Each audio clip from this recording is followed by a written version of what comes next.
मानिला के मध्य हिमालय में दो जुड़वा भाई हीरा हरक का सादर प्रणाम। आप सभी को हमारा तहे दिल से धन्यवाद जो आप अच्छे अच्छे कमेंट कर रहे हैं। आज का ब्लॉग ले चलते हैं आपको अपने गांव मानिला के कापस बना होटल के छत से। आज आपको हिमालय के दर्शन कराते हैं। सामने हिमालय है, तो रवि आप पूछिए हिमालय के बारे में क्या जानना चाहते हैं। आज हिमालय के बारे में जैसे कि हमको खाली ये चमकता दिखता है, तो हिमालय के बारे में हमको कुछ पता है नहीं, तो ज़रा आप हमको हिमालय के बारे में बताएं विस्तार से। अच्छा, आज हमको विस्तार से बताता हूँ मैं आपको। कृपया इस ब्लॉग को पूरा देखिए, हिमालय के रिगार्डिंग होगा। तो हमारा सौभाग्य है जो हमारे सामने वो गगनचुंबी हिमालय दिख रहा है, वहाँ शिव जी का वास है। उत्तराखंड के देवभूमि में कण कण में देवताओं का वास है। तो देखिए यार हिमालय के बारे में, जब पृथ्वी का निर्माण हुआ करोड़ों साल पहले, तब ये जो पहले हिमालय बना, सबसे पहले हिमालय बना तैथिस सागर की भूसन्निध सिद्धांत के अनुसार दो पहाड़ियाँ टकराई और उन पहाड़ियों के टकराने से, दो टेक्टोनिक प्लेटों के टकराने से हिमालय का निर्माण हुआ। इसमें एक तो गोंडवाना लैंड और एक इंडो ऑस्ट्रेलियन लैंड का टुकड़ा जो दो टकराए, उससे हिमालय का निर्माण हुआ। सबसे पहले हिमालय बना आपका ट्रांस हिमालय। जो सामने दिखाई दे रहा है ये महान हिमालय, इसको उच्च हिमालय, हिमाद्री और मुख्य हिमालय के नाम से जाना जाता है। इस हिमालय से पहले ट्रांस हिमालय का निर्माण हुआ। जो ट्रांस हिमालय जहाँ से ब्रह्मपुत्र नदी का उद्गम है, वो ट्रांस हिमालय की जो जम्मू कश्मीर के काराकोरम और तिब्बत के पठार उस साइड में है। 964 किलोमीटर है ट्रांस हिमालय का विस्तार। उसके बाद आया महान हिमालय। महान हिमालय का विस्तार जो है उत्तराखंड में चमोली, पिथौरागढ़, बागेश्वर, रुद्रप्रयाग, टेढ़ी गढ़वाल में इसका विस्तार है। और ये आगे पूछिए। और तो दादा हिमालय हमारे जीवन में क्यों उपयोगी है? तो जो हमारा ये हिमालय है, इस हिमालय को हम अगर देखें तो इसको दो टाइप्स के बांट सकते हैं। एक तो नदी घाटी के आधार पर जी, और एक दूसरा माउंटेन के आधार पर जी। पहले मैं आपको बताता हूँ पहाड़ों के आधार पर जी। सबसे पहला आता है ट्रांस हिमालय। ट्रांस हिमालय के दक्षिण में है आपका महान हिमालय। महान हिमालय के दक्षिण में है मध्य हिमालय, जहाँ अभी मध्य हिमालय में हम खड़े हैं। मध्य हिमालय के दक्षिण में है शिवालिक हिमालय। शिवालिक हिमालय के दक्षिण फिर है गंगा का मैदान।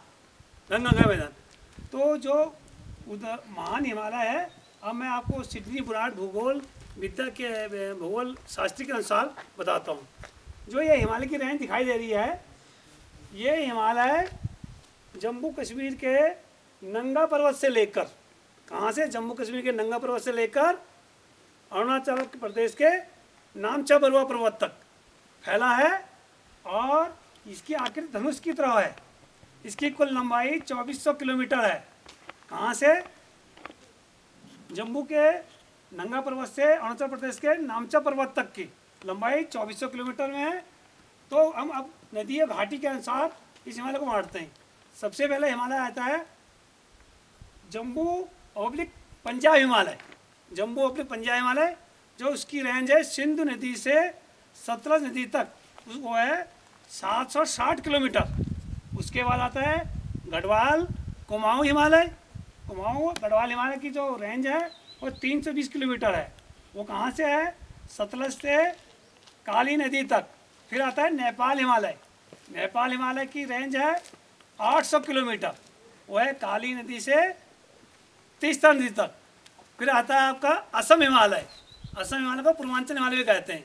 उसकी रेंज है कहाँ से? वो तीस्ता से दिहांग नदी तक, वो है 760 किलोमीटर। तो ये हिमालय का भौगोलिक प्रादेशिक वर्गीकरण है। तो इस हिमालय में जो हिमालय है, इसमें आर्कियन शैलों से बना है। इस जो पार्श्व भाग है वो आर्कियन शैल शिष्ट चट्टानें पाई जाती हैं। और अब पूछिए ग्लेशियर। तो दादा हिमालय में ग्लेशियर भी हैं? हाँ, हिमालय में ग्लेशियर है। कितने ग्लेशियर है? इस हिमालय की जो ग्लेशियर हैं, इसमें जो हिमालय ग्लेशियर है उत्तराखंड में सबसे बड़ा ग्लेशियर नंदा गंगोत्री ग्लेशियर है जो 30 किलोमीटर लंबा है। कितने किलोमीटर है? 30 किलोमीटर। 30 किलोमीटर लंबा है, 2 किलोमीटर चौड़ा है। उसके बाद है पिंडारी ग्लेशियर, वो भी 30 किलोमीटर लंबा है, उसकी चौड़ाई कितनी है? 400 मीटर। और भारत का सबसे बड़ा ग्लेशियर कौन है? सियाचिन ग्लेशियर, जो काराकोरम श्री के नुब्रा वैली में स्थित है। नुब्रा वैली में सियाचिन ग्लेशियर है। उसके बाद दूसरा नंबर भारत का आता है ये आपका गंगोत्री ग्लेशियर, फिर तीसरा आता है पिंडारी ग्लेशियर। तो इन ग्लेशियरों में जो हैं आपके बहुत हैं, ये ग्लेशियर जो हैं बहुत पुराने हैं, और इन ग्लेशियरों से ही महान हिमालय से नदियों का उद्गम है। तो कौन कौन नदियों का नाम बताएं आपको, कौन कौन नदी हैं? जी जी जी। एक अलकनंदा, भागीरथी, टोंस नदी, ये इन महान हिमालय के ग्लेशियर से निकलते हैं। जितने भी ग्लेशियर से नदी निकलते हैं, गंगा यहीं से निकलती है, यमुना यहीं से निकलती है, और अलकनंदा यहीं से निकलती हैं, धौली गंगा यहीं से निकलती हैं, पिंडारी नदी यहीं से निकलती हैं। तो ये हिमालय जो कुमाऊं गढ़वाल हिमालय है, तो यहाँ से नदियाँ निकलती हैं। और यहाँ प्लास्टोसिन युग के हिमनद पाए जाते हैं, जो हिमनद बहुत पुराने हैं। और इस रेंज में glacier Pindari glacier, Maktoli glacier, Sundardhunga glacier, Ralam glacier, और उसके बाद सुंदर बहुत ग्लेशियर है। मैं अगर नाम बताऊंगा तो कम से कम 100 ग्लेशियर इस रेंज में।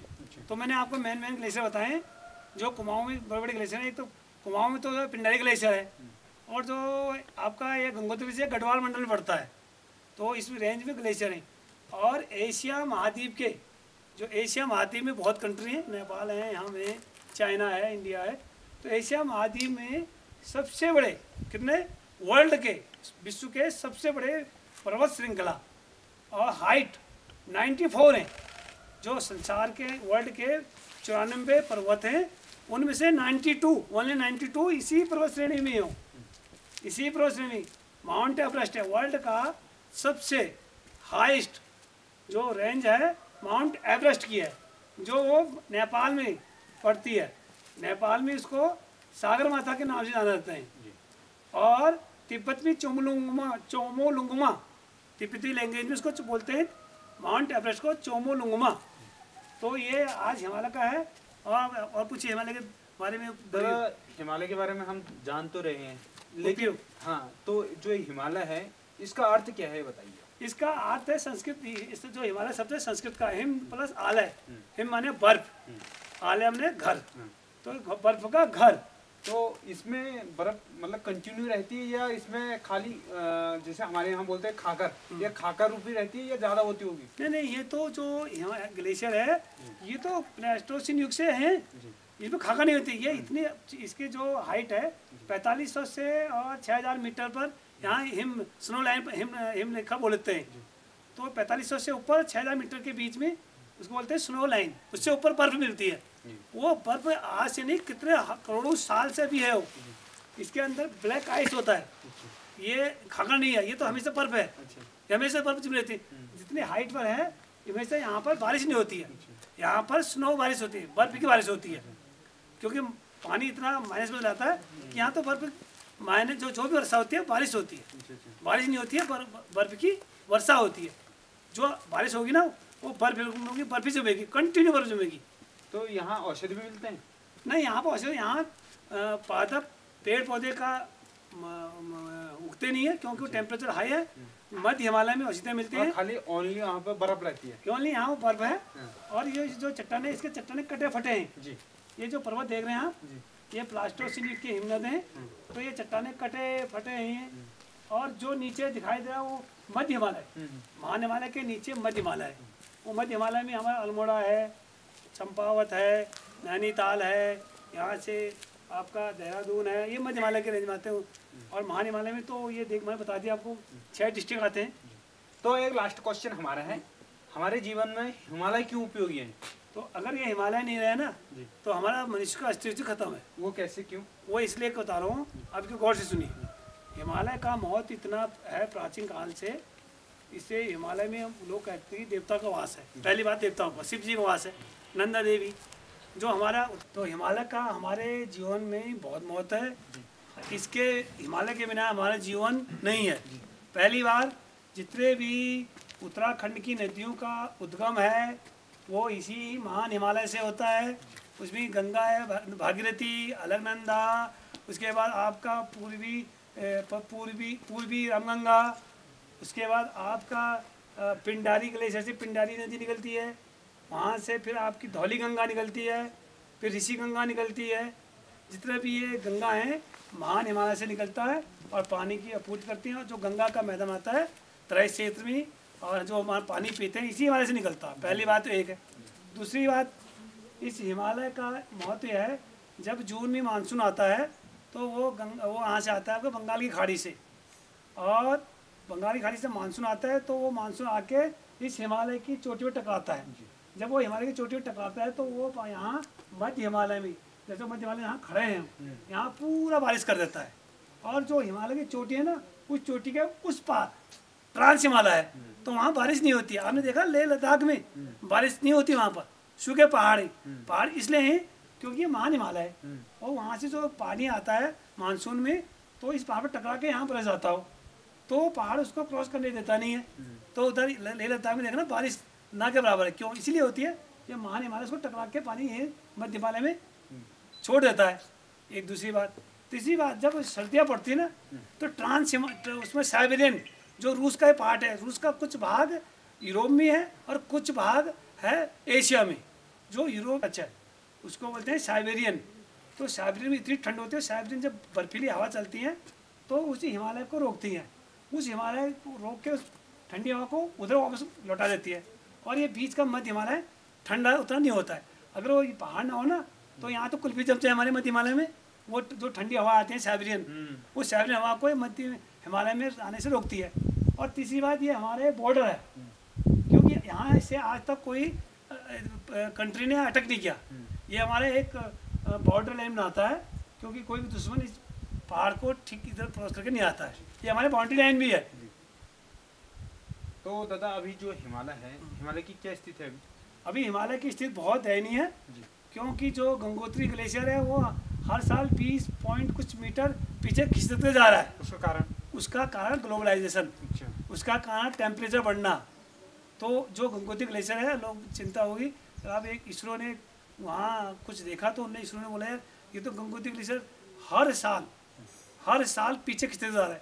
अगर ये ग्लेशियर पिघल जाए और ये खाली पहाड़ दिख जाए तो आदमी का अस्तित्व खत्म। क्योंकि इसी पहाड़ से तो ना बारिश होती है, इसी पहाड़ से भी पानी मिल रहा है, इसी महान हिमालय से पानी मिल रहा है, इसी महान हिमालय से भी बारिश का फायदा मिल रहा है। अगर ये हिमालय गिर जाए या हिमालय पिघल जाए, ग्लेशियर गल जाए तो पानी का तो अकाल पड़ गया, और इतना पानी है नहीं यहाँ। तो ये हिमालय का बहुत महत्व है, हमें हिमालय को बचाना चाहिए। और वहाँ पर जो आजकल जो ट्रैकिंग कर रहे हैं लोग, वहाँ कूड़ा कचरा फेंक रहे हैं, वो जा रहे हैं। जैसे पिंडारी ग्लेशियर आते हैं वहाँ ईजी आने के लिए लोग वहाँ प्लास्टिक की पॉलीथीन फेंक रहे हैं, तो हिमालय को खराब कर रहे हैं और टेम्परेचर बढ़ा रहे हैं। तो एक लास्ट क्वेश्चन और, जैसे कि बाहर से लोग आते हैं हिमालय देखने के लिए, तो उनको यहाँ पे कौन से मौसम में आना चाहिए जिससे कि बढ़िया क्लैरिटी से हिमालय उनको दिखे? तो उनको तो आना चाहिए, एक तो आना चाहिए नवंबर में, नवंबर से जनवरी तक, फिर आया मई से जून के बीच में। जून जुलाई के बाद तो यहाँ मानसून आता है, यहाँ दिखता नहीं, बारिशें होती है। और ये जो हिमालय दिख रहा है ना चमचमाते हुए, इसी में आपको चौखम्बा दिखाई देगा, इसी में आपका वो दिखाई देगा आपको नंदा देवी पूर्वी, नंदा देवी पश्चिमी, इसी रेंज में है। नंदा घूंगटी भी इसी रेंज में है। तो अभी हम यहाँ खड़े हैं, एक काफल ब्रास मालना के जो होटल है वहाँ पर खड़े हैं। और नीचे देखो, वो नीचे रामगंगा नदी आ रही है ना, वो देखो रामगंगा नदी आ रही है। तो जो महान हिमालय है, महान हिमालय के नीचे मध्य हिमालय के नीचे दूधा टोली श्रेणी है। तो जो रामगंगा निकल रही है और दूधा टोली श्रेणी के पूर्वी ढाल से निकल रही है। और देखो अलकनंदा, भागीरथी, ये जब तो हिमालय नदियाँ हैं, लेकिन एक रामगंगा ऐसी नदी है जो पश्चिमी रामगंगा है, एक ऐसी नदी है जो ग्लेशियर से नहीं निकलती है। केवल किससे निकलती है? पानी के स्रोत से, पानी की जमीन से निकल रहा है वो। वहाँ से 5 नदियाँ निकलती हैं, वहाँ से अट्टागार, पश्चिमी रामगंगा, पूर्वी नयार, पश्चिमी नयार, बीनो नदी। तो वो नदी हमारे जो नदी है चौकटिया मासी होते हैं कैलाश से निकियासन से मरचुला से गए, फिर ये कालागढ़ से बरदार, प्रयागराज में कन्नौज में मिल गई रामगंगा, जो नदी आ रही है हरिद्वार से, उसमें मिलन हो जाता है इसका, ये पश्चिमी रामगंगा का। तो ये नदियों का तो बहुत महत्व है जीवन में, नदियाँ नहीं तो हमारा अस्तित्व खत्म। और जो आजकल ये जितने भी आदमी का जब विकास हुआ, आदमी जब बसा ना, तो आदमी नदी घाटी बसा। तो इसी रामगंगा नदी घाटी में तो प्रागैतिहासिक काल के मानव के चित्र मिले हैं, बसेड़ी और सारनाथ में वो मिले, सावधान मिले हैं। तो आदमी जब विकास हुआ तो पहले नदी या घाटी के बीच बसा। सिंधु सभ्यता में सुन पढ़ा हो कभी, मेसोपोटामिया की सभ्यता, सिंधु सभ्यता, तो वो घाटी में तो बसे, वो नदी के किनारे बसे। अगर नदी नहीं तो कहाँ बसते? तो ये नदियों का महत्व मान लें। तो दोस्तों कैसी लगी जानकारी? अगर पसंद है तो लाइक सब्सक्राइब शेयर जरूर करें। आज आपको हिमालय की पूर्ण जानकारी दी दादा ने, तो दादा का भी बहुत बहुत धन्यवाद। अगर कैसी लगी, अगर पसंद है तो लाइक सब्सक्राइब शेयर जरूर करें। मिलते हैं ऐसी इंटरेस्टिंग। वीडियो थोड़ी लंबी हो गई, लेकिन मुझे उम्मीद है इसको लोग कम ही देखेंगे। लोग वही देखते हैं, लड़ाई हो गई, झगड़ा हो गया, अच्छी जानकारी कम ही देखते लोगों को। आप क्या करें, ट्रेडिशन ऐसी। तो दोस्तों कैसा लगा ब्लॉग? अगर पसंद आए तो लाइक सब्सक्राइब शेयर जरूर करें। मिलते हैं ऐसी इंटरेस्टिंग ब्लॉग के साथ, तब तक के लिए नमस्कार। पहला मिश्र।